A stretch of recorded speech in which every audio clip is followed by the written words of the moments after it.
And our Prophet is no exception, sallallahu alaihi wasallam. This Quran that honors our Prophet also at the same time records the most hurtful words that were said to him, that the Prophet himself would have to recite and remind himself of the words that were said about him.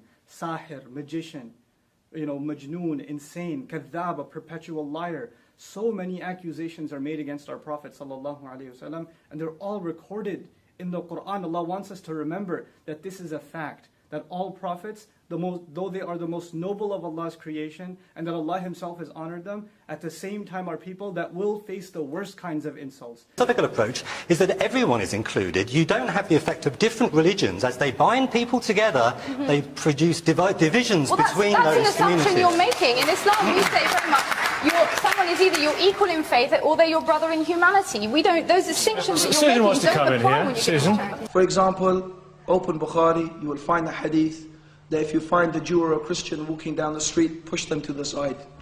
It is well known from what Umar ibn al-Khattab and the Khulafa ar-Rashidin used to implement, that the Jew and Christian was not allowed to ride on a horse when the Muslim is riding on the horse. They will have to walk. Allah, He said in the Quran about the jizya, that fight the people of the book. Allah subhanahu wa ta'ala said, it's in the Quran, fight the people of the book and those who do not believe that what Allah has made lawful as lawful and what Allah has made unlawful as lawful, until they pay the jizya and feel themselves subdued. The purpose of the jizya is to make the Jew and the Christian know that they are inferior and subjugated to Islam. Okay? In the Muslim state, although the Jew and Christian is free to practice their religion, this is allowed, but they cannot display their cross. And even in the time of Umar, they were not allowed to reconstruct or construct new churches.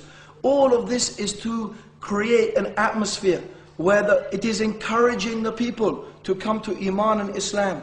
Isn't that the case? So the temple is open, food is sitting there, the idol's in front, and flies show up. And these guys are worshiping this God, and they're begging him for, rain to come, or they're begging him for the flood to stop, or they're begging this false God for, a child or whatever else. And in the middle of it all, the tourist is not allowed to eat that food, but the fly comes, and it sits down on that chocolate milk, and takes a few sips, and flies off.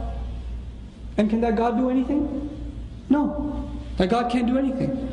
The foundations of their belief are crushed in front of their eyes by flies.